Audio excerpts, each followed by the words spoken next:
Uomo italiano di mezza età si muove a bordo di un'utilitaria blu o bianca. Questo è l'identikit dell'adescatore che da qualche giorno preoccupa gli abitanti di Vigonza. Sono state decine le segnalazioni di ragazze avvicinate dall'uomo. L'obiettivo sono soprattutto donne molto giovani approcciate con apprezzamenti spinti e volgari ed invitate a salire in auto. Gli avvistamenti sono avvenuti soprattutto in via Molino, via Ruffini, via Armistizio e via Costituzione.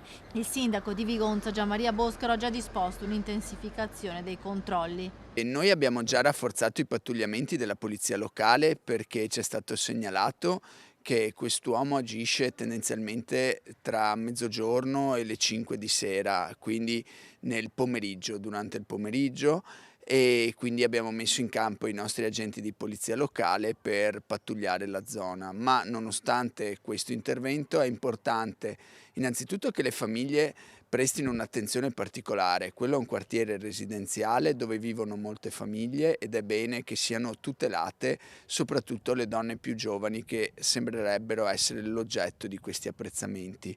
E poi di fornire le informazioni in modo tale da permetterci di procedere con le indagini insieme ovviamente ai carabinieri che sono informati e anche loro stanno operando nella zona. Martedì l'uomo ha tentato di addescare anche una minorenne avvicinandola mentre stava passeggiando sul marciapiede. La giovanissima per fortuna è riuscita a scappare. Tante le denunce già fatte ai carabinieri in comune e il tantam sui social per cercare di identificare il molestatore.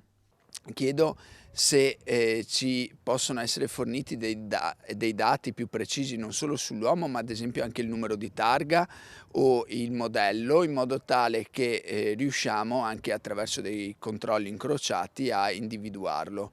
Questo è importante per tutelare la nostra comunità e le nostre ragazze. Le ragazzine appena sono state contattate da quest'uomo son scappate. Cercate di scappare nel caso in cui dobbiate mettervi al riparo verso il centro dove ci sono le persone, dove c'è magari aperto il comando di polizia locale, dove ci sono i vari esercizi commerciali, non verso i campi dove si è isolati, perché queste due vie confinano con gli argini e con i campi.